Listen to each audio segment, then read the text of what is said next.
نعرہ رسالت نعرہ حیدری حیدری حیدری حسینیت حسینیت حسینیت یزیدیت یزیدیت اہل بیت کے دشمنوں پہ لعنت آواز بلند صلوات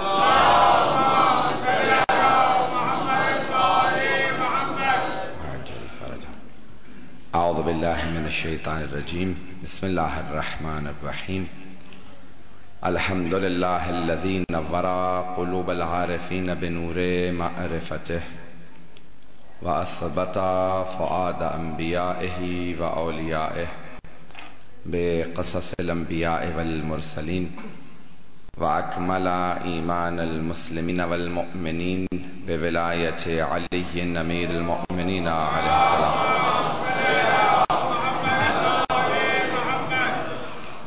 والصلاة والسلام والتحية والكرام على أفضل الموجودات العبد المؤيد والرسول المسدد المصطفى الأمجد المحمود الأحمد أعني أبا القاسم محمد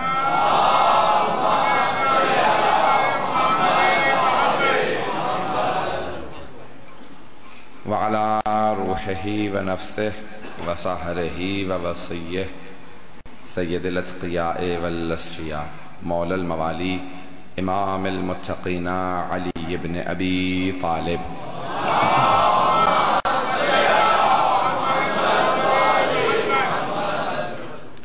وعلى اوصیائه لا سیما بقیت اللہ فی الارضین روحی وارواح العالمین لتراب مقدمه الفداء واللعنة الدائمة على أعدائهم أجمعين من الآن إلى قيام يوم الدين أما بعد فقد قال الله الحكيم في كتابه الكريم بسم الله الرحمن الرحيم إن الدين عند الله الإسلام صدق الله العلي العظيم صلوات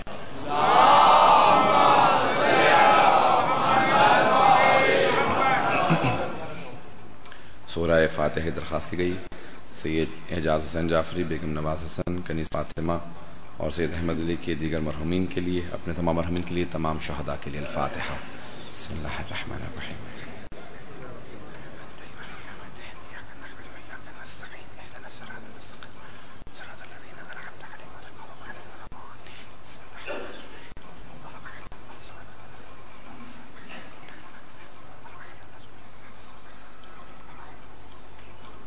صلاۃ علی محمد وعلی محمد میں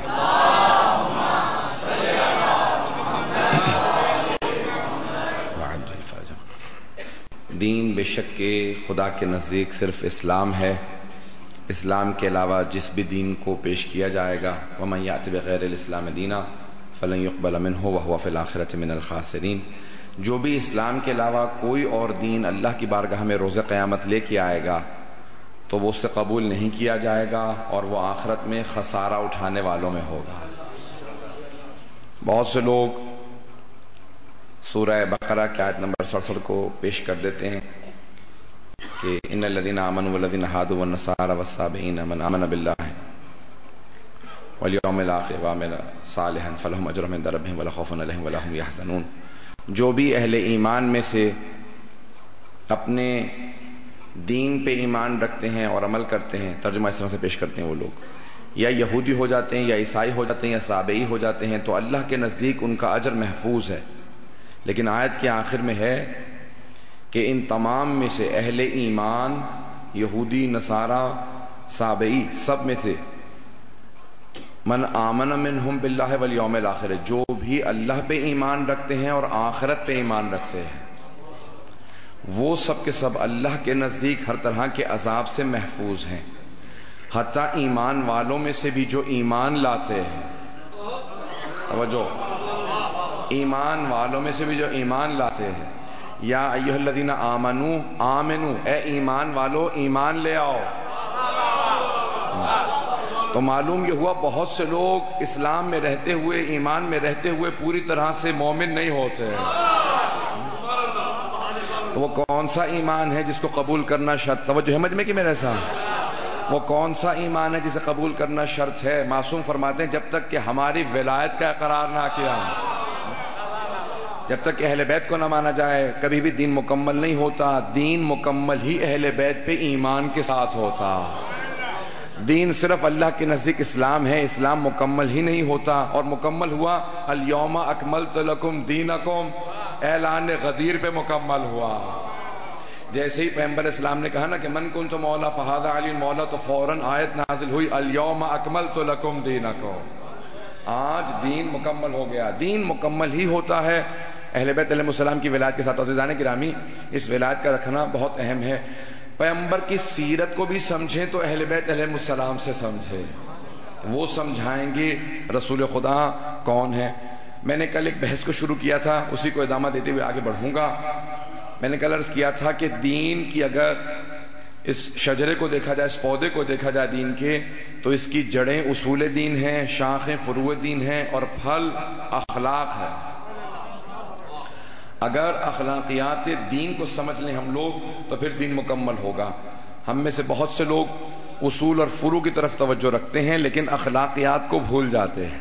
بلکہ آج بہت سے مغربی جو مصنف ہیں وہ کہتے ہیں کہ اگر دینی انسٹیٹیوشن میں پڑھنے والوں کو دیکھا جائے تو ان کے پاس اخلاق کی کمی ہوتی ہے۔ اس کا مطلب یہ ہے کہ آج سب سے بڑی جو نشانی بن گئے ہیں وہ داعش بن گئے، جن کے پاس اخلاق نامی چیز ہی نہیں ہے۔ اور آج سب سے بڑے جو مکروہ چہرے نظر آ رہے ہیں وہ داعش کے نظر آ رہے ہیں۔ عزیزان گرامی، سب سے بڑی علامت یہ سیماہم فی وجوہہم من اثر السجود، اگر مومنوں کو پہچاننا ہے تو ان کے چہروں سے پہچانو، اور اگر حقیقی دین کو پہچاننا ہے تو جتنے بھی اسلام کے اندر نمائندگان ہیں سب کے علماء کو ایک صف میں کھڑا کر دو۔ پتہ نہیں بات کو پہنچا پا رہا ہوں یا نہیں، سارے علماء کو ایک صف میں کھڑا کر دو۔ اگر اہل بیت کے ماننے والوں کے چہرے بتائیں کہ یہ دین کے ماننے والے ہیں تو پھر اس دین پہ آ جاؤ، اور اگر بعض داعش کے چہروں کو دیکھنے کے بعد خود احساس ہو کہ ان کے چہرے بتا رہے ہیں یہ پیغمبر کے ماننے والے نہیں ہیں۔ عزیزان گرامی، دین ایک ایسے ضابطہ اخلاق کا نام ہے، ضابطہ حیات کا نام ہے، جہاں جب تک اخلاق نہ ہو۔ میں نے ایک بحث کو شروع کیا، اس کو میں ایک نئے زاویے سے پیش کرنا چاہ رہا ہوں۔ صلاۃ پڑھیں گے، ایکو بند کرو، واجل فرج۔ تو عزیزان گرامی، ایک نئے پہلو کو پیش کرنا چاہتا ہوں۔ میں نے کل کہا تھا ایتھکس کی ایک بحث پوری دنیا میں آج مطرح ہے، آج اس کو پیش کیا جا رہا ہے ایتھکس کی بحثوں کو، اور ہر چیز کے کچھ نہ کچھ آداب ہیں، جسے آپ اردو میں آداب کہیں گے۔ اخلاق عربی میں کہا جاتا ہے اور اردو میں کہتے ہیں آداب۔ اسلام نام ہی آداب کا ہے، اسلام نام ہے آداب کا۔ مجمع کی ساروں کی توجہ میرے ساتھ رہے گی۔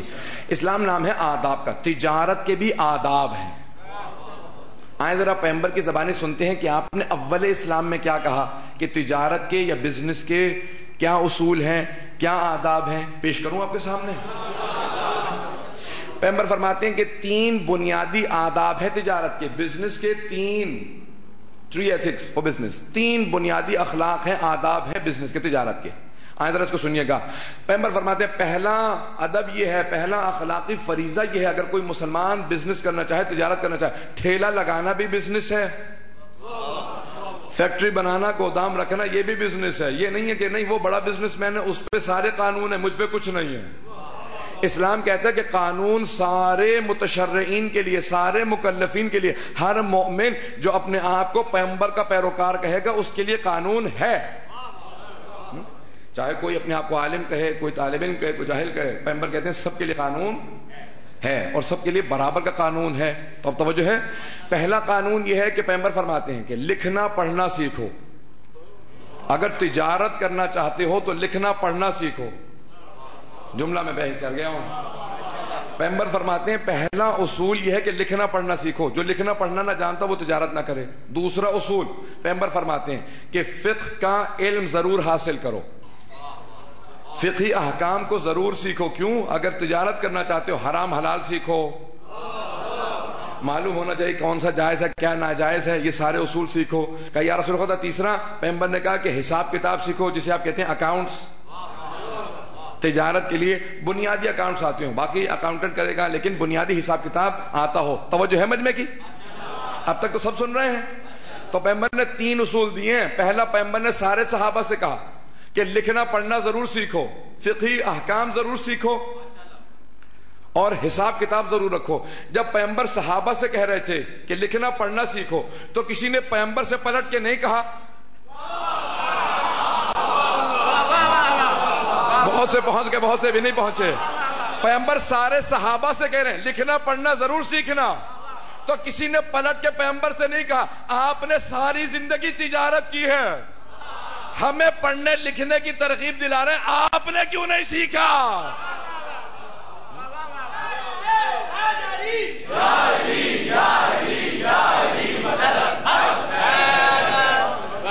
توجہ ہے نا جانے کے نام. تو پیغمبر نے سب کو حکم دیا صحابہ کو کہ دیکھو تجارت کے آداب ہیں، پہلا لکھنا پڑھنا ضرور سیکھو. تو عزیزان گرامی جو خود لکھنا پڑھنا معاذ اللہ نہ جانتے ہیں وہ دوسروں کو کیسے کہہ سکتے ہیں؟ کیسے کہہ سکتے ہیں؟ عزیزان گرامی ایک جملے کو پیش کر دوں. یہاں پہ معصوم سے پوچھا گیا، کہا کہ مولا یہ آدمی آپ سے کس زبان میں بات کر رہا تھا؟ کہا یہ افغانستان سے آیا، یہ اپنی زبان میں بات کر رہا تھا. اب وہ دری رہی ہوگی، پشتو رہی ہوگی یا اور کوئی زبان رہی ہوگی. کہا مولا آپ جب افغانستان گئے نہیں، ان کی زبان کہاں سے سیکھی؟ مولا نے کہا کہ سن، ہمیں جانے کی ضرورت نہیں ہے. ایک کنکری مولا نے اٹھائی اپنے دہن پہ رکھی، لعاب دہن لگایا، کہ اس کو اپنے منہ میں رکھ لے. وہ گھبرا کے نہ سنے تو اس نے فوراً دہن پہ رکھا، گننا شروع کیا. سارے پوچھنے لگے کیا گن رہا ہے؟ 70 تک کیوں گنا؟ کہا کہ مولا کے لعاب دہن کا اثر یہ ہے کہ 70 زبانیں مجھے ازبر ہو گئے.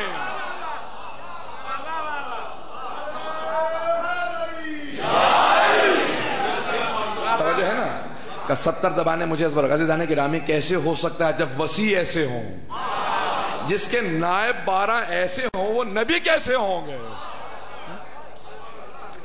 اب عزیزان گرامی بہت سے افراد نہ جانے کس کس سے سیکھ رہے ہیں سیرت رسول خدا کو، کہ مقام رسول خدا کو سمجھ ہی نہیں پا رہے ہیں. اب وہ اسی لیے بعض کا کہتے تھے نبی ہم جیسے. کیوں؟ کیونکہ نہ جانے کس سے سیکھا ہے. اس زیادہ تو وضاحت نہیں کر سکتا ہوں آپ کے سامنے. تو عزیزان گرامی اسی لیے اہل بیت علیہ السلام سے سیکھیں، ان سے سمجھے کہ نبی کیسے ہے. تو پیغمبر اسلام نے کچھ اصول دیے. یہاں پہ ایک اور کتاب کا نام ہے اوالی اللیالی فی فضائل مولا الموالی، تمام مولاؤں کے مولا کے فضائل. اصفہان کی ایک بہت بڑی مجتہدہ گزری ہیں، سیدزادی تھیں، اور تاریخ کے اندر بہت کم ایسا ہوا کہ ایک عالمہ اس درجہ اجتہاد پہ پہنچ جائے. تو یہ سیدزادی انہوں نے کتاب لکھی ہے، بے انتہا کتابیں. انہوں نے مولا کے فضائل میں کتاب لکھی ہے جو مجتہدہ بنی تھی، انتقال ہو گیا ان کا. ان کی کتاب سے پیش کر رہا ہوں، سننا چاہیں گے؟ تو انہوں نے کتاب لکھی اوالی اللیالی فی فضائل مولا الموالی. اب جناب امیر علیہ السلام سے متعلق کہا کہ ایک یونان کا طبیب تھا، اس نے پیغمبر سے متعلق سنا کہ کوئی نبی ہے. انہوں نے نبوت کا دعویٰ کیا ہے اور مکہ کی سرزمین پہ رہتے ہیں. بہت سے لوگ انہیں مجنون کہنے لگے ہیں اور وہ ہجرت کر کے مدینے آ گئے. اب وہ یونان سے چلا مدینے آیا کہ میں رسول خدا سے ملوں معاذ اللہ اور ان کا علاج کر دوں کہ انہوں نے نبوت کا دعویٰ کیا ہے. غور سے سنیے گا، روایت کا پیش کر رہا ہوں ذمہ داری سے. تو اب وہ آیا، یونان سے چلتا ہوا آیا. جب پہنچا کہا بھئی مجھے محمد نامی آدمی سے ملنا ہے صلی اللہ علیہ وسلم.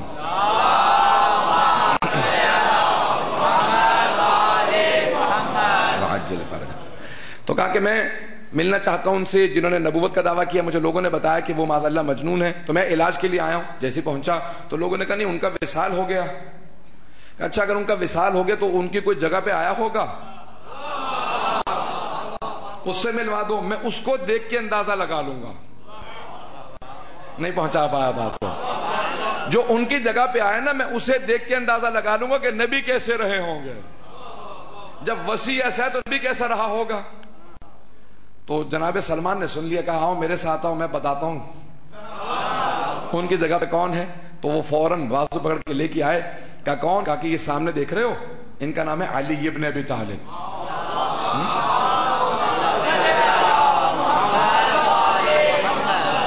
بس بھی آپ کی محبتوں کی نظر کر رہا ہوں یہ جملے. تو اب وہ ایک مرتبہ مولا کو بہت غور سے دیکھنے لگا. آپ نے دیکھا نا پرانے زمانے میں طبیب نباز ہوا کرتے تھے، نبض دیکھا کرتے تھے، اور کچھ اتنے حاذق حکیم تھے چہرہ دیکھتے تھے اور کہنے لگتے تھے کہ یہ ایسا بیمار ہوگا ویسا بیمار ہوگا. اب وہ اپنے طور پہ کہ میں نبض بھی نہیں پکڑوں گا، چہرہ دیکھوں گا اور بتانا شروع کروں گا. مولا کو دیکھنا شروع کیا. کہا محسوس ہوتا ہے آپ کی آنکھوں سے آپ جاگتے رہتے ہیں. توجہ توجہ، کہا آپ کی آنکھیں بتا رہی ہیں کہ آپ جاگتے رہتے ہیں. میرے مولانا اب دیکھیں جب تک میں مکمل نہ کروں تب تک کوئی نتیجہ نہ لیجیے گا. تو جب اس نے دیکھا نا تو کہا کہ آپ جاگتے رہتے ہیں، آپ کی آنکھیں بے انتہا سرخ ہیں، یہ جاگنے کی علامت ہے. مولا دیکھ کے مسکرانے لگے. مولا نے کہا اچھا اور کیا دیکھ رہا ہے؟ کہا میں دیکھ رہا ہوں کہ آپ کی ٹانگیں بھی بہت کمزور ہیں، محسوس ہوتا ہے کہ آپ کھانا نہیں کھاتے، بہت کم کوئی روٹی کا ٹکڑا لے لیا کرتے ہیں. تو مولا نے کہا اچھا اور موس کرائے. مولا نے کہا اچھا اس کا کیا؟ کہا کہ آپ کی بس ٹانگوں کے لیے کہوں گا کہ اس کا علاج نہیں ہو سکتا، وزن نہ اٹھائیے گا. اور سے سنیے کیسے جانے کے نامی. اس نے کہا اس کا علاج نہیں ہو سکتا، اب اتنے کمزور ہیں کہ آپ کی ٹانگیں وزن نہیں اٹھا سکتے، وزن نہ اٹھائیے گا. مولا نے کہا اور اچھا آنکھوں کا؟ کہا میرے پاس ایک کچھ قطرے ہیں، آنکھوں میں ڈال لیجئے گا، یا کچھ دوا ہے پی لیجئے گا، یہ آپ کی آنکھوں کی سرخی ختم ہو جائے گی اور آپ کو نیند آنے لگے گی. مولا نے کہا اچھا یہ علاج سے پہلے بتا کوئی ایسی چیز ہے جو اس کو اور خراب کر دے؟ کہاں ایک زہر ہے، اگر کوئی بھی ایک قطرہ پی لے گا تو مر جائے گا. مولا نے کہا ذرا دکھا. تو اس نے وہ ایک شیشے نکالے، کہا اس میں وہ زہر ہے. مولا نے کہا مجھے دے. ہاتھ میں لیا اور مولا نے گھبرا کے نہ سنیے گا، مولا نے لبوں پہ رکھا اور وہ زہر پینا شروع کیا. اب ایک مرتبہ مولا نے کہا ذرا آنکھوں کو دیکھنا شروع کر. وہ گھبرانے لگا، کہا کہ یہ مسلمانوں کا ملک ہے، یہ مسلمانوں کا پیشوا، کہیں ایسا نہ ہو کوئی مجھے گرفتار کر لے. بھاگنے کی جگہ تلاش کر رہا تھا. مولا نے کہا نہیں بھاگنے کی ضرورت نہیں ہے، پہلے آنکھوں کو دیکھ. آنکھوں کو دیکھنا شروع کیا. مولا نے کہا کیا محسوس کر رہا؟ کہا آپ کی آنکھیں بالکل ٹھیک ہو گئی ہیں. مولا نے کہا اب ذرا دیکھ یہ ایک ستون نظر آ رہا ہے. ستون؟ کہا ہاں. مولا نے کہا یہ جو عمارت ہے نا یہ اس ایک ستون پہ کھڑی ہے. گھبرا کے سن رہے ہیں؟ مولا نے کہا یہ عمارت اس ایک ستون پہ کھڑی ہے. اب ذرا دیکھ تو کہتا میری پنڈلیاں کمزور ہیں. مولا نے ستون کو اٹھایا، وہ فوراً دور ہٹا کہا کہ یہ عمارت گر نہ جائے. میرے مولا نے کہا اب ذرا دوبارہ دیکھ میری پنڈلیوں کو. کہا کہ پنڈلیاں ویسی ہیں، بازوؤں کی طاقت کا اندازہ میں نہیں لگا پا رہا. مولا نے کہا سن میں مظہر العجائب ہوں.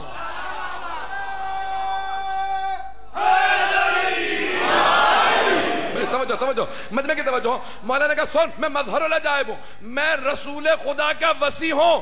جب وصی ایسا ہے تو نبی کیسا؟ کہ پیغمبر پہ شک نہ کرنا.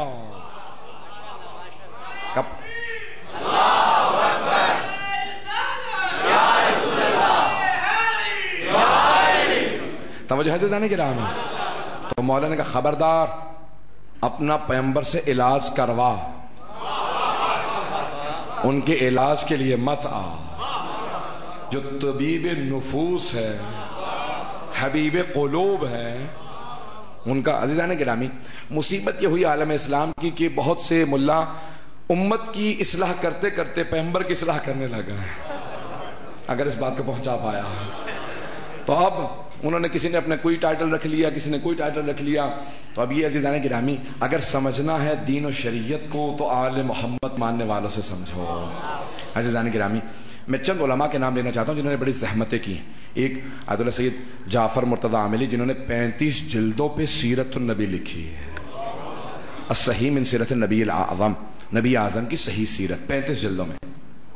ایک سے شیخ نجاح طائی ہیں جنہوں نے 35 جلدوں پہ سیرت نبی لکھی ہے. عزیزان گرامی جتنی بحثوں کو اگر آپ نے سمجھنا ہے، دیکھنا ہے، اخلاق اور آداب پیغمبر کو سمجھنا ہے تو پھر ائمہ اہل بیت علیہ السلام سے سمجھیں. وہ سمجھائیں گے کہ پیغمبر اسلام نے کیا آداب دیے ہیں. میں نے یہ ایک پہلو پیش کیا ہے، میں دوسرے پہلو پیش کرنا چاہتا ہوں. اگر آپ لوگوں کی توجہ میرے ساتھ رہے گی کہ پیغمبر کی زندگی کے مختلف زاویے کہ دین اگر ہے، شریعت ہے تو یہ شریعت محمدی دین رسول خدا اس کے مستقمل ہیں، اس کو مکمل کرنے والے ہیں، ضابطہ حیات پیغمبر دینے والے ہیں. تو پیغمبر اسلام اس ہستی کا نام ہے کہ جنہوں نے یہ دین اور شریعت یہ قرآن سب کچھ اس دنیا کو دیا ہے. آل محمد بھی رسول خدا کی آل ہے. آل محمد پیغمبر کی آل ہے. اب جملے کو پیش کروں عزیزان گرامی. جب چھٹے امام سے کسی نے کہا نا کہ مولا پوری دنیا کے پاس علم ہے، مولا نے کہا کس نے دیا یہ علم؟ سارے عالم اسلام کو علم کس نے دیا؟ کہا مدینۃ العلم نے. کہا کون ہے مدینۃ العلم؟ کہا رسول خدا. کہا رسول خدا نے سارے صحابہ کو، تابعین کو، تبع تابعین کو، سب مسلمانوں کو علم دیا کیونکہ وہ بہترین نبی تھے. تو کیا بہترین باپ نہیں تھے؟ کیا بہترین نانا نہیں تھے کہ اگر مثالی نبی تھے تو مثالی باپ بھی تھے، مثالی نانا بھی تھے؟ پتہ نہیں بات کو پہنچا پایا ہوں یا نہیں. کہا وہ پھر آل محمد ان کو تم کیوں سمجھتے ہو کہ ان کے پاس علم نہیں ہوگا؟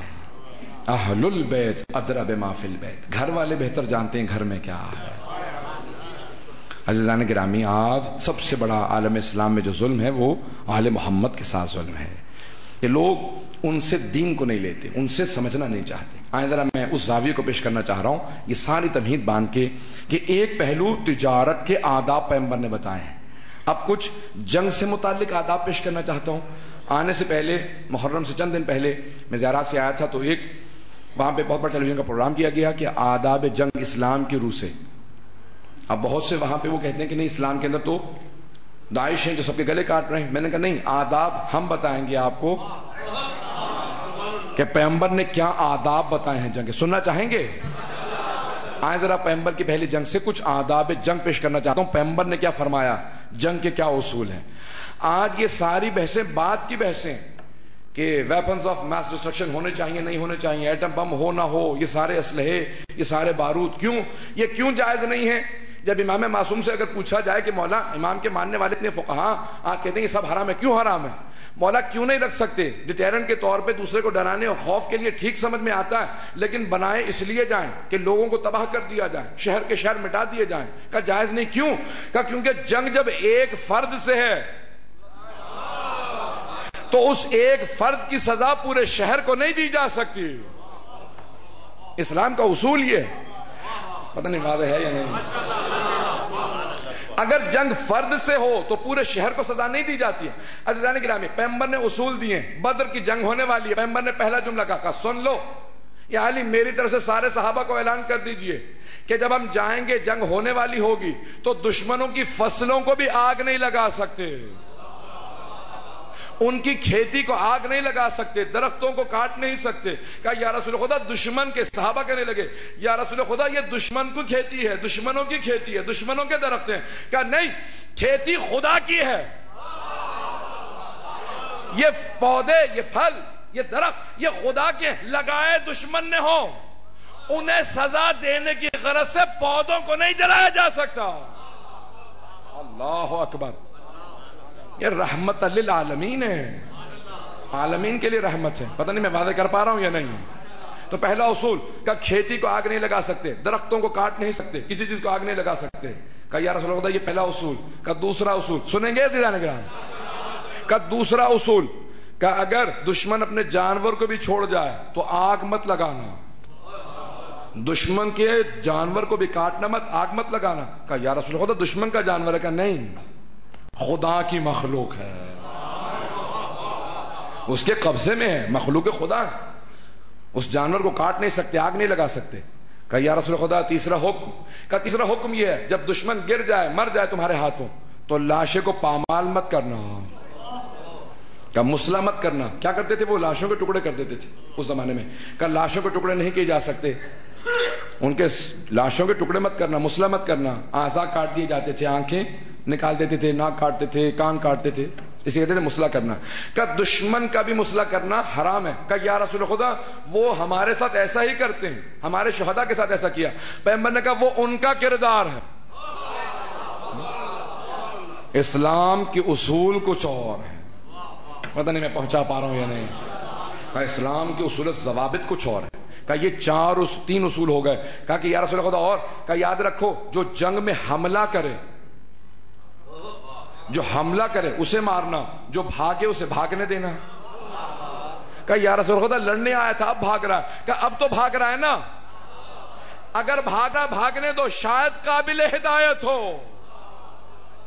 پتہ نہیں پہنچا پا رہا ہوں یا نہیں. میں پیش کروں گا آخر میں مولا کا جملہ پیش کروں گا انشاءاللہ، لیکن چند اصول سن لیجئے. کہ جو بھاگے اسے بھاگنے دینا. کہ یا رسول خدا اور اصول. کہ یاد رکھو جب تک کوئی حملہ نہ کرے تم آگے بڑھ کے اسے قتل مت کر دینا، کیونکہ اس کی دشمنی تب ثابت ہوتی ہے جب وہ حملہ کرے. پتہ نہیں میں پہنچا پا رہا ہوں یا نہیں پہنچا پا رہا. کہ مولا اور یا رسول خدا اور حکم کیا. کہ یاد رکھو جب کسی شہر میں داخل ہو تو مستورات کو، بوڑھوں کو، بچوں کو ہاتھ مت لگانا. کہا یا رسول خدا یہ دشمن کے بوڑھے ہیں، دشمن کی مستورات ہیں، دشمن کے بچے ہیں. کہا نہیں، یہ مخلوق خدا ہے، انہیں اذیت نہیں دے سکتے. توجہ ہے نا مجمع کی میرے ساتھ؟ کہا مستورات کو، بوڑھوں کو، بچوں کو اذیت نہیں دے سکتے. کہا یا رسول خدا باقی جو ہم جنگی قیدی بنائیں؟ کہا اگر ان میں کوئی پڑھا لکھا ہو تمہیں پڑھنا لکھنا سکھا دے تو اسے آزاد کر دینا، اور اگر پھر بھی کوئی عداوت رکھتا ہو تو اس کو اس وقت میں حکم بتاؤں گا، لیکن اس سے پہلے جس میں اسلام قبول کرنے کا جذبہ ہو اسے قبول کر لینا. آئیے ذرا عزیزان گرامی، ایک مرتبہ جناب امیر علیہ السلام نہج البلاغہ میں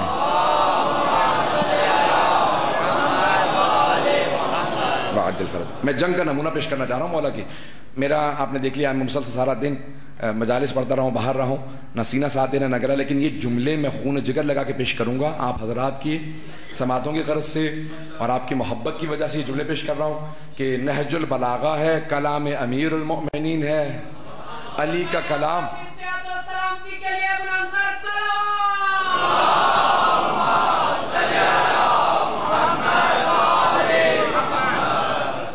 امیر المؤمنین کا، امام کا کلام ہے.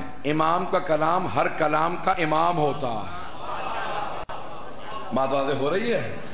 امام کا کلام، امام الکلام ہے، کلام الامام. امام کا کلام الامام ہے، امام الکلام ہے. مولا کا اپنا فرمانا ہے نہج البلاغہ میں کہ امام کا کلام سارے کلاموں کا امام ہوتا. اب جناب محمد حنفیہ نے سوال کیا مولا سے، کہا بابا جنگ میں جا رہے ہیں، میدان جنگ میں کہاں پاؤں گا آپ کو؟ تو مولا نے فرمایا کہ بیٹا محمد حنفیہ جہاں چھوڑ کے جاؤ گے وہیں پاؤ گے، جہاں چھوڑ کے جاؤ گے وہیں پاؤ گے. نہ میں دشمن کے پیچھے جاتا ہوں، نہ میں دشمن سے پیچھے جاتا ہوں، جہاں کھڑا ہوتا ہوں زمین میں گڑ جاتا ہوں. جس کی موت آتی ہے خود بخود میرے سامنے آ جاتا. کہ بیٹا تلوار ہاتھ میں ہوتی ہے، جو سامنے آتا ہے میں فیصلہ کرتا ہوں پیشانی کو دیکھ کے. اگر اس کی نسل میں ایک مومن نظر آئے میں بھاگنے دیتا ہوں،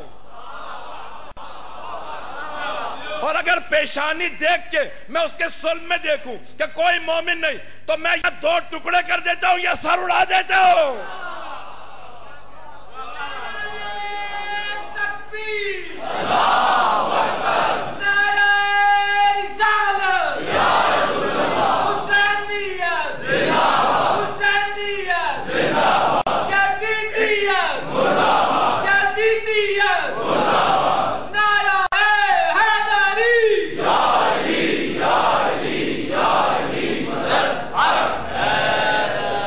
اور فرماتے جانے کی راہ میں مولا نے کچھ اصول بتائے. کہا کہ دیکھو میں جہاں پہ ہوں وہیں پہ گڑ جاتا.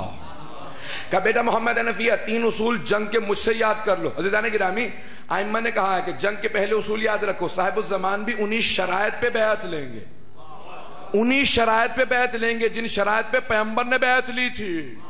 شرائط بدلیں گی نہیں، وہی شرائط ہوں گی. کیوں؟ اولنا محمد. تو شرائط وہی رہیں گی جو پیغمبر نے دی ہیں، امیر المؤمنین نے اسی طرح سے سارے ائمہ ویسے عمل کرتے رہے. تو امام زمانہ اسی انداز سے سارے اصول و ضوابط رکھیں گے. جو بیعت کر رہا ہے، جو فوج کے اندر آئے گا وہ ان اصول و ضوابط کو پوری طرح سے اپنائے گا، پھر میری فوج کا سپاہی بن سکتا ہے.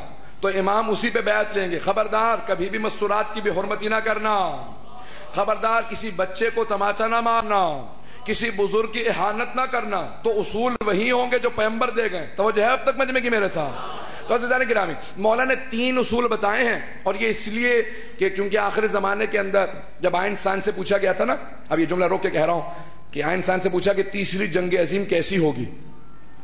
2 جنگیں عظیمیں ہو چکی ہیں، ورلڈ وار 1 اور 2. کہ تیسری کیسی ہوگی؟ کہ تیسری میں نہیں بتا سکتا، لیکن چوتھی بتا سکتا ہوں.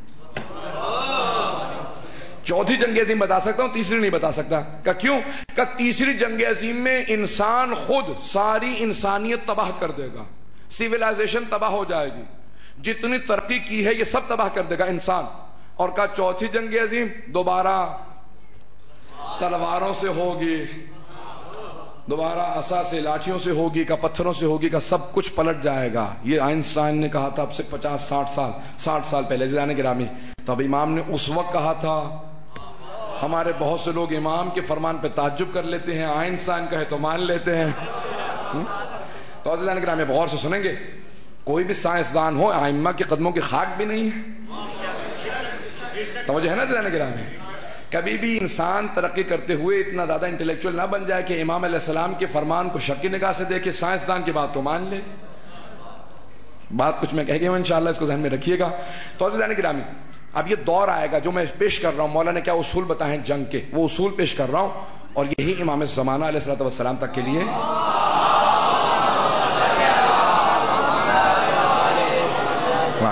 وقت ہی سے گزر رہا ہے میرا، تو میں انشاءاللہ آپ کے سامنے پیش کرنا چاہ رہا ہوں. عزیزان گرامی تو امام علیہ السلام انہی شرائط پہ جن پہ پیغمبر نے بیعت لی تھی، جن پہ امیر المومنین نے بیعت لی ہے، انہی اصولوں پہ بیعت لیں گے، وہی شرائط ہوں گی. اور مولا نے 3 شرائط بتائی ہیں، وہ میں پیش کرنا چاہتا ہوں کہ جنگ کے اصول شرائط کیا ہیں اور بیعت کے لیے مولا نے کیا کچھ کہا ہے، میں اس کو پیش کرتا ہوں. ایک بات، پہلی بات یاد رکھیں کہ ائمہ نے تاکید کی ہے اپنے بچوں کو تیر اندازی ضرور سکھاؤ.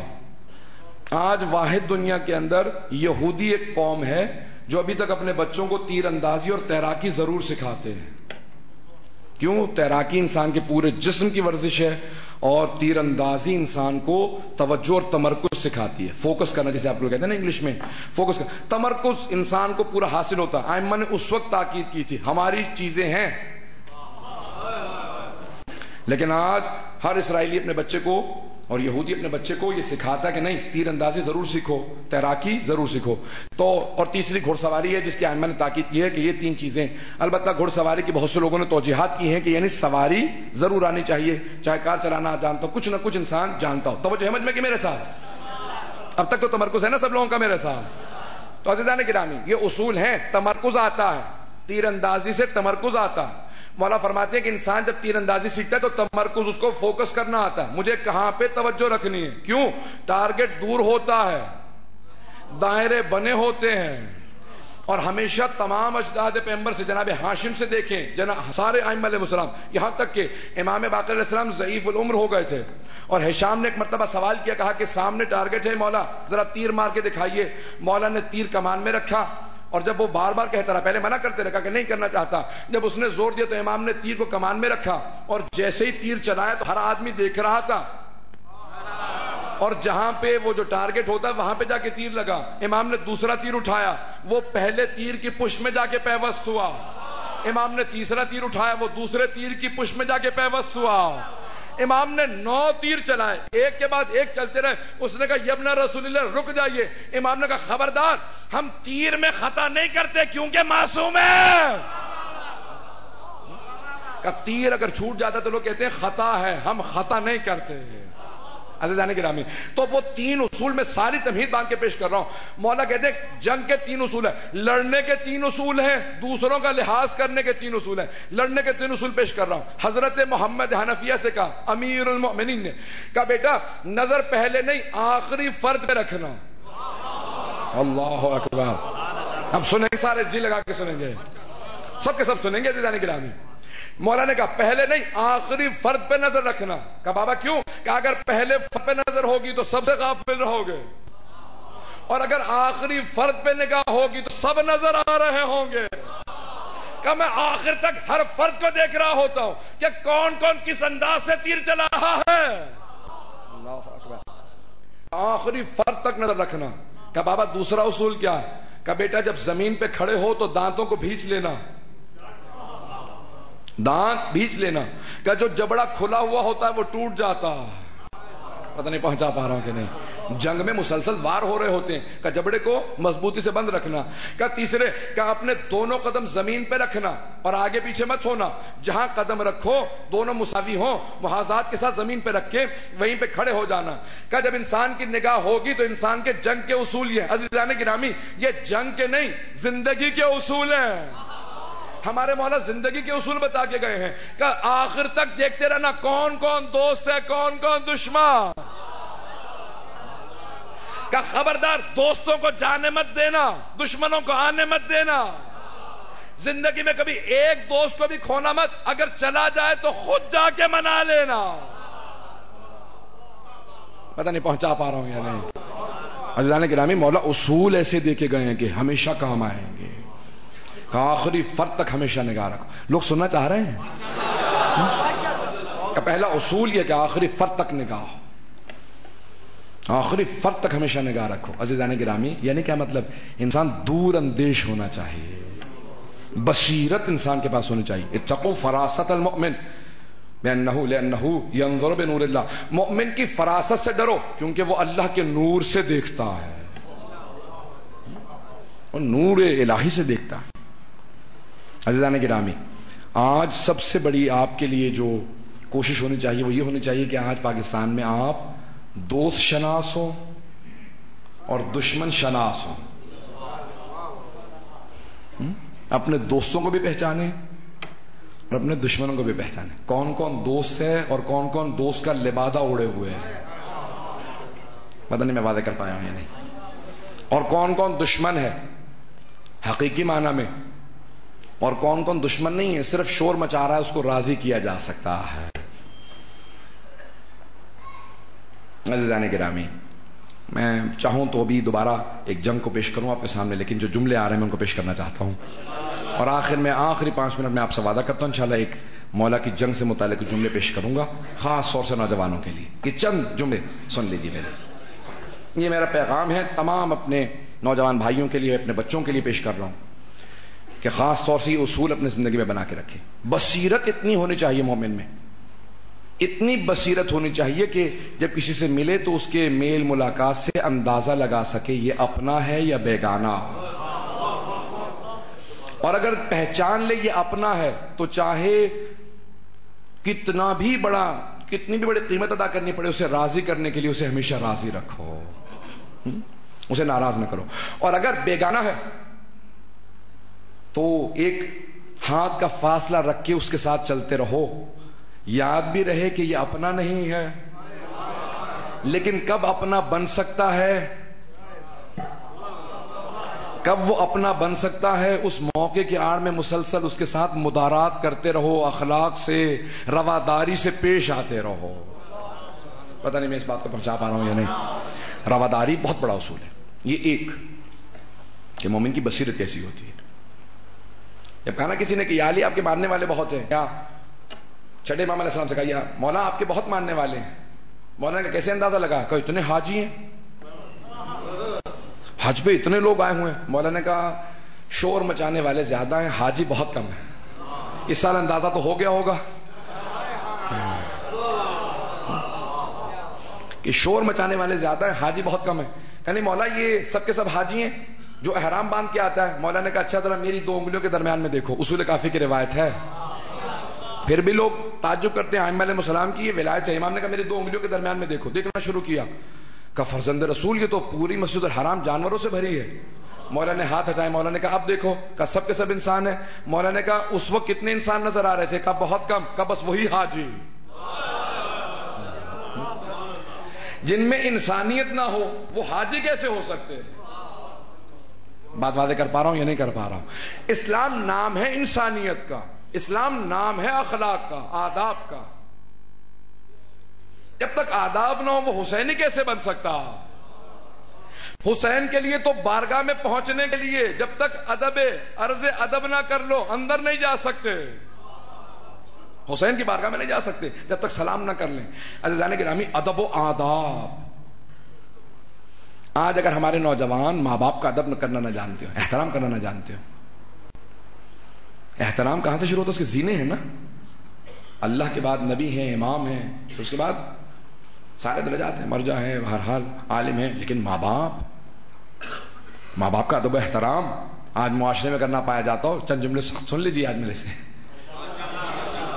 اگر ماں باپ کا ادب و احترام کرنا نہ جانتا ہو وہ بارگاہ سید الشہداء کے اندر ویسا موفق نہیں ہو سکتا جیسا چاہتا ہے جب تک ادب و احترام نہ کرتا. ایک بہت بڑے عارف تھے. ان کے پاس ایک عالم، ایک آدمی گیا، کہا کہ میں بہت پریشان ہوں، دعا پوری نہیں ہو رہی ہے، دعا قبول نہیں ہو رہی ہے. کہا اپنے ماں باپ کو راضی کر لو. کہا دونوں کا انتقال ہو چکا ہے. کہا دونوں ناراض گئے ہوں گے؟ کہا ہاں ناراض گئے ہیں. کہا قبروں پہ جاؤ، اتنا ان کے لیے قرآن پڑھو، اتنا صدقہ دو کہ راضی ہو جائے. وہ خود کہتا ہے کہ میں نے 1 مہینے تک صبح و شام ماں باپ کے لیے صرف اور صرف فاتحہ پڑھتا تھا. خواب میں باپ کو دیکھا، ہم تیرے سے راضی ہو گئے. اللہ گرامی، آداب اخلاق سب سے بنیادی جو اسلام کا مقصد ہے دین آداب کا نام ہے.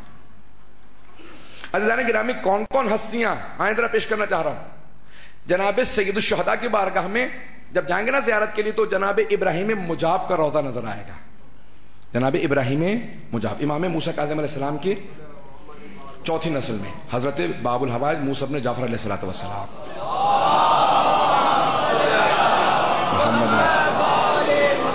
میں نے بھی جنگ کا بھی وعدہ کیا ہے اور وقت ہی سے گزر رہا. یہ جملہ سن لیجئے,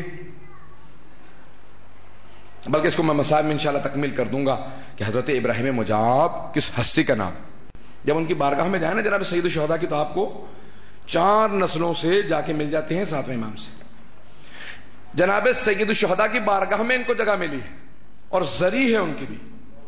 سید الشہداء کے قدموں میں ان کی الگ سے زری بنی ہوئی ہے. جب جائیں گے آپ زیارت, جو جا چکے ہیں وہ دیکھ چکے ہیں, جو جائیں گے انشاءاللہ سب کے سب زیارت کریں گے. نام ہے ابراہیم مجاب. مجاب کہتے ہیں جس کو جواب آتا ہو, جواب آتا ہو. کس کا جواب آتا ہو؟ کس کی بارگاہ میں ہیں؟ علماء کہتے ہیں, فقہاء بڑے بڑے علماء آتے تھے, کہا یہ جب بھی زری پہ کھڑے ہو کے کہتے تھے السلام علیکہ یا ابا عبداللہ, تو زری سے آواز آتی تھی وعلیکہ السلام. پریشان ہو کے تو نہیں سن رہے؟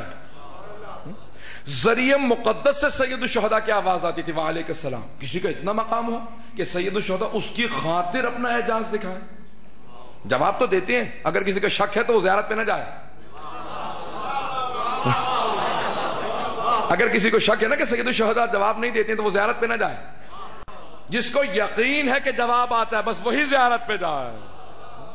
زیارت پہ جواب آتا, لیکن ہم نہیں سنتے اپنے گناہوں کی وجہ سے. لیکن جناب ابراہیم مجاب کا جواب صرف وہ نہیں سنتے تھے, جو موجود ہوتا تھا وہ زری سے آواز سنتا تھا. بڑے بڑے علماء موجود تھے, انہوں نے کہا السلام علیکہ یا ابا عبداللہ, زری پہ ہاتھ رکھ کے کہا, آواز آئی, پریشان ہو گئے, سب نے زیارت چھوڑ دی. کہا یہ واقعاً جواب آیا, کہ دوبارہ کہو. کہ آپ کو تعجب ہو رہا ہے؟ آپ کو حسین پہ یقین نہیں ہے؟ یعنی حسین پہ یقین ہے, ہمیں اپنے کانوں پہ یقین نہیں آ رہا کہ آپ کو جواب آیا. دوبارہ سلام کریں. پھر انہوں نے کہا السلام علیکہ یا ابا عبداللہ, سب نے سنا, ذریعہ مقدس سے جواب آیا وعلیکہ السلام. جب جواب سنا, میں انشاءاللہ جنگ کل پیش کروں گا کیونکہ وقت نہیں رہا, جب جواب آیا نا تو سب نے پوچھا کہ کیوں جواب آتا ہے. سننا چاہیں گے کیوں جواب آتا ہے؟ خاص طور سے نوجوانوں کے لیے اپنے پیش کر رہا ہوں. کیوں جواب آتا ہے؟ اسلام نام ہے آداب کا, دین شریعت آداب کا نام ہے. میرے بوڑھے ماں باپ تھے, میں کربلا سے باہر ایک بستی میں رہتا ہوں, 10 کلومیٹر سے زیادہ فاصلہ ہے. میرے پاس ایک گدھا تھا, اس پہ بوڑھا ہو چکا تھا میرا گدھا بھی. میں اس پہ ایک شب جمعہ اپنی ماں کو سوار کر کے لاتا تھا اور ایک شب جمعہ اپنے باپ کو لے کے آتا تھا. اپنے ماں باپ کو سید الشہداء کی زیارت کے لیے شب جمعہ میں لاتا تھا. کہ ایک شب جمعہ میرے والد کی باری تھی, میں نے والد کو بٹھا دیا, والدہ رونے لگی. کہ والدہ میری بہت زیادہ ان کی بینائی کمزور ہو گئی تھی اور ٹانگوں سے اپاہج تھی, بہت ضعیف العمر تھی. کہ مجھ سے رو کے کہنے لگی بیٹا آج شب جمعہ ہے, مجھے لے جا.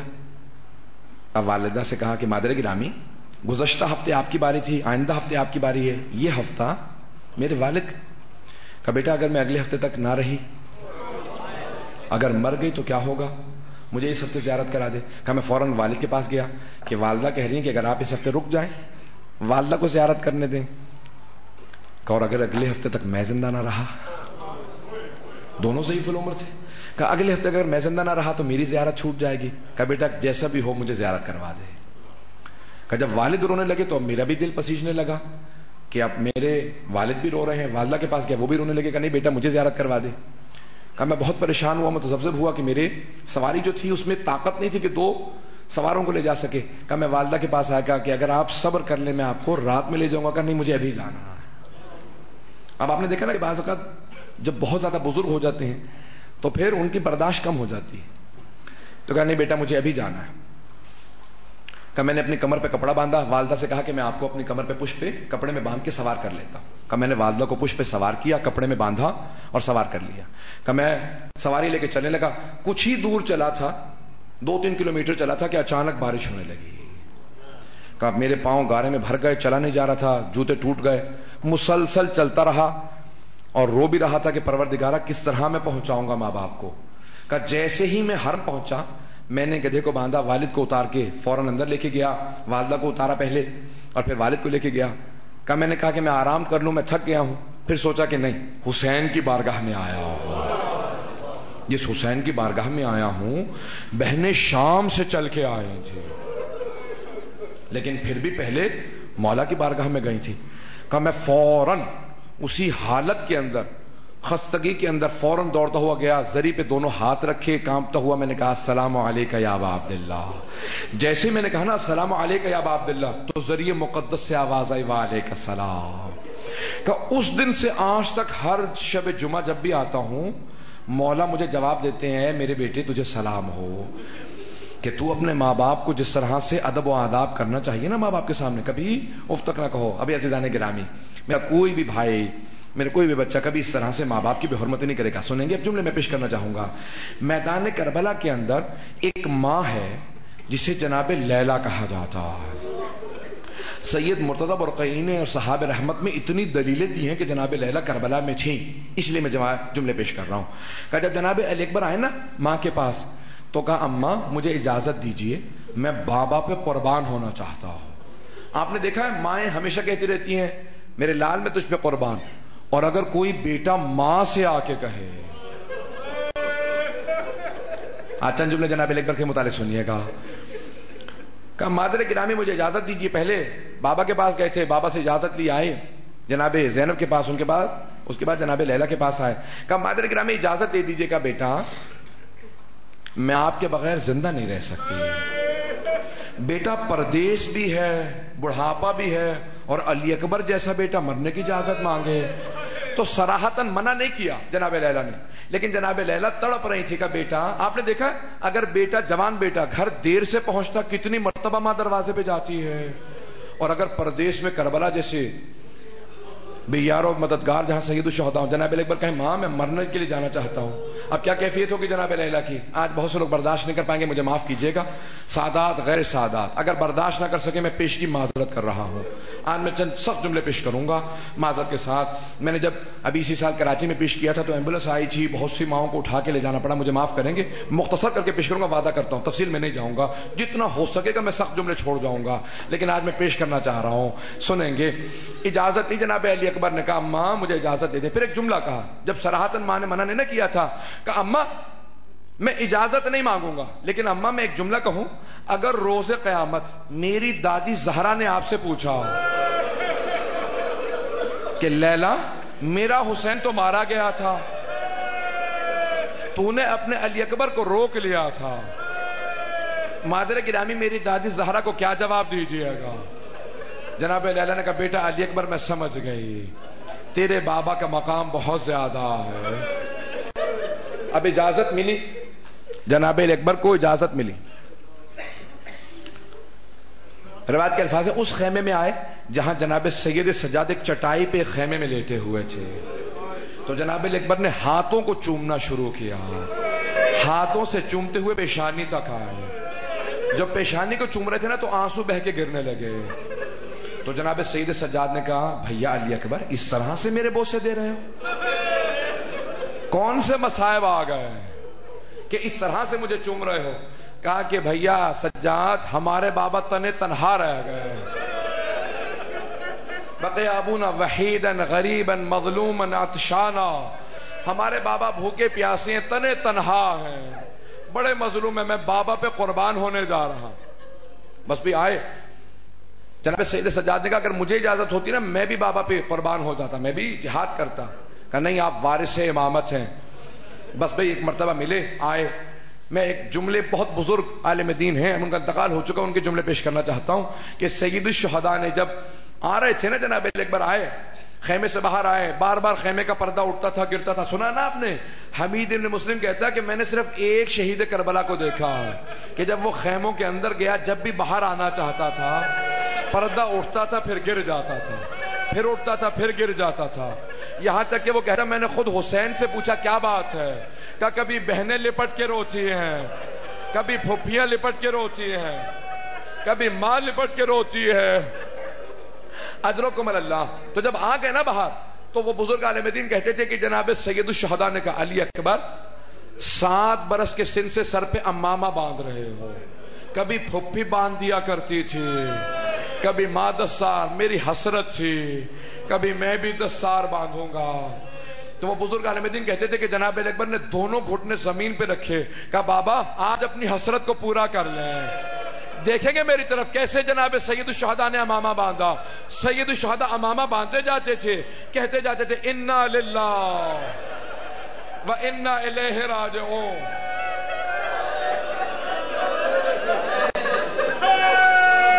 اجرکم اللہ. خدا کسی کو اولاد کی آزمائش میں نہ مبتلا کرے, خدا اولاد کا امتحان نہ لے, کسی ماں سے جوان بیٹے کا امتحان نہ لے. اجرکم اللہ. بس ایک مرتبہ جناب علی اکبر کا بازو پکڑا, کا بیٹا سوار ہو جائیے, اور ایک جملہ کہا بیٹا علی اکبر جب تک جنگ شروع نہ ہو مجھے مڑ مڑ کے اپنا چہرہ دکھاتے رہنا. ایک مورخ نے لکھا ہے جب جناب علی اکبر کچھ آگے بڑھے نا, مڑ کے دیکھا کہ میں اپنے بابا کو چہرہ دکھاؤں. دیکھا جیسے جیسے سواری تیز ہو رہی ہے ویسے ویسے حسین تیزی سے آ رہے. جناب علی اکبر سے رہا نہ گیا, کہا بابا رک جائے, مت آئے میرے پیچھے. کہا علی اکبر تمہیں کیا پتا میرے کلیجے پہ کیا گزر رہی ہے, تمہارا کوئی علی اکبر جیسا بیٹا جو نہیں ہے. کہ تمہارا کوئی علی اکبر جیسا بیٹا جو نہیں ہے, بیٹا علی اکبر نہیں سمجھ سکتے. بس ایک مرتبہ اجازت لی, میدان جنگ میں گئے, میں نے سارے مصائب چھوڑ دیے, میں جانتا ہوں برداشت نہیں کر رہے ہیں. ایک مرتبہ سید الشہداء نے در خیمہ پہ مقتل الحسین کے الفاظ ہے, ایک بی بی کے پاؤں دیکھے, واپس آئے. کہا لیلا میں نے اپنے جد سے سنا ہے ماں کی دعا بیٹے کے حق میں قبول ہوتی ہے.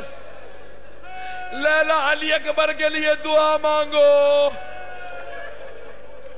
جناب لیلا خیمے میں گئی, اب کیسے دعا مانگی ہوگی, میں اپنے الفاظ میں پیش کر رہا ہوں. اولاد والے بیٹے ہیں, بی بی نے اپنے بالوں کو بکھرایا, ایک مصلی بچھایا, ایک مرتبہ ہاتھوں کو بلند کیا. جملے کے مقتل الحسین میں موجود ہے, یا راد یوسف الی یعقوب و اسماعیل الی ہاجرہ. او یعقوب کو یوسف سے ملانے والے, او اسماعیل کو ہاجرہ سے ملانے والے, ایک مرتبہ علی اکبر کو اس کے باپ سے ملا دے. ایک مرتبہ علی اکبر کو ملا دے. اجرکم اللہ. میں تمام کر دیتا. بس بھائی اجرکم. میں ایک رو کے بعد کہوں, بعض مقاتل میں لکھا جب سر نیزوں پہ بلند تھے نا اور شام جا رہے تھے تو ایک موقع پہ حلب میں ایک بوڑھی عیسائی خاتون جناب علی اکبر کے سر کو دیکھ رہی تھی, دیکھے چلی جا رہی تھی. تو جناب لیلا نے کہا کیا بات ہے, کیوں دیکھ رہی ہو میرے بیٹے کے سر کو, کیوں دیکھ رہی ہو اس سر کو. کون بتائے جناب لیلا کو اب نظر نہیں لگے گی. کہا کیا بات ہے, کیوں دیکھ رہی ہو سر کو. کہا میں تو سوچ رہی تھی اور اپنے خدا سے دعا مانگ رہی تھی کہ اس جوان کے مرنے سے پہلے اس کی ماں مر گئی ہو, اس کی ماں نے اسے نہ دیکھا ہو. اجرکم اللہ.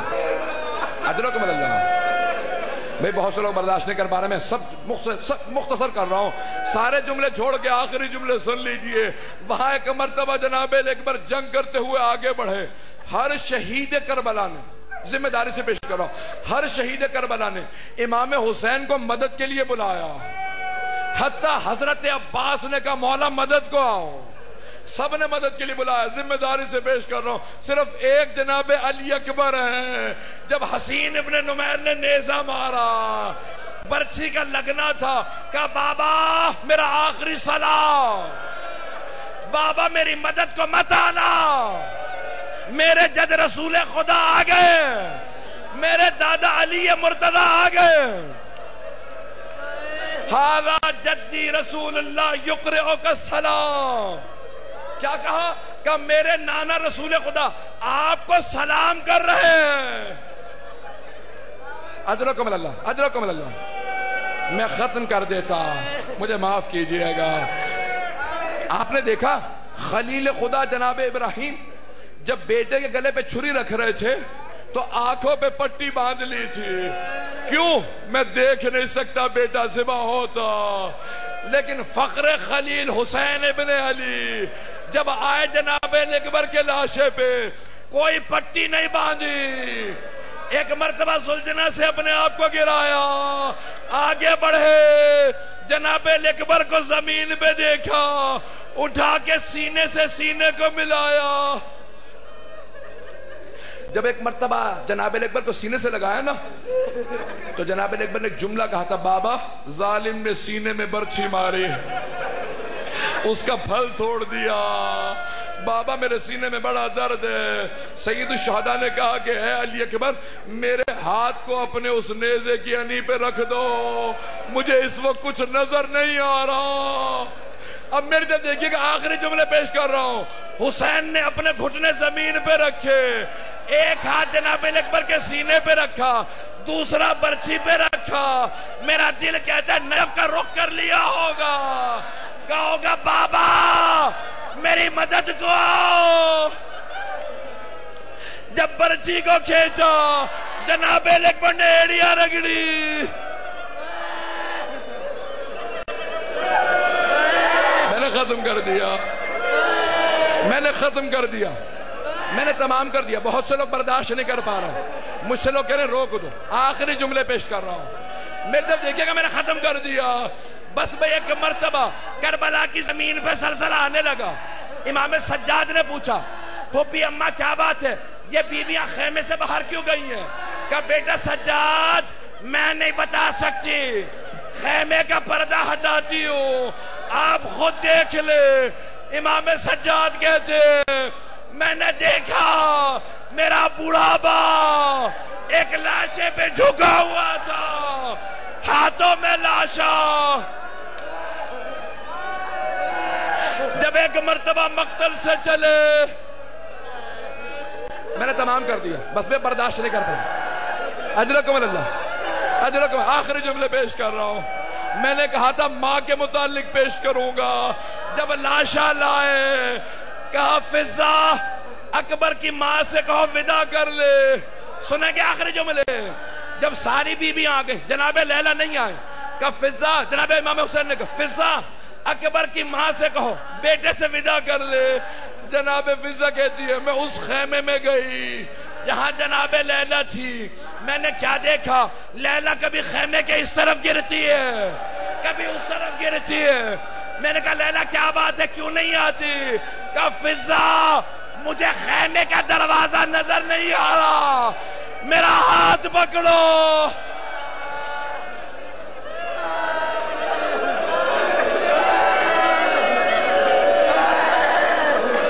الا لعنت اللہ علی القوم الظالمین۔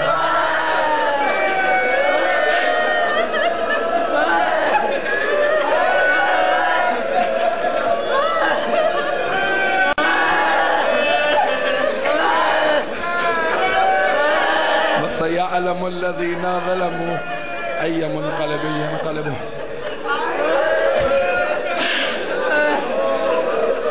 بس بھئی بہت سے لوگوں نے التماس سے دعا کی تھی، صرف ایک جملہ کہوں گا۔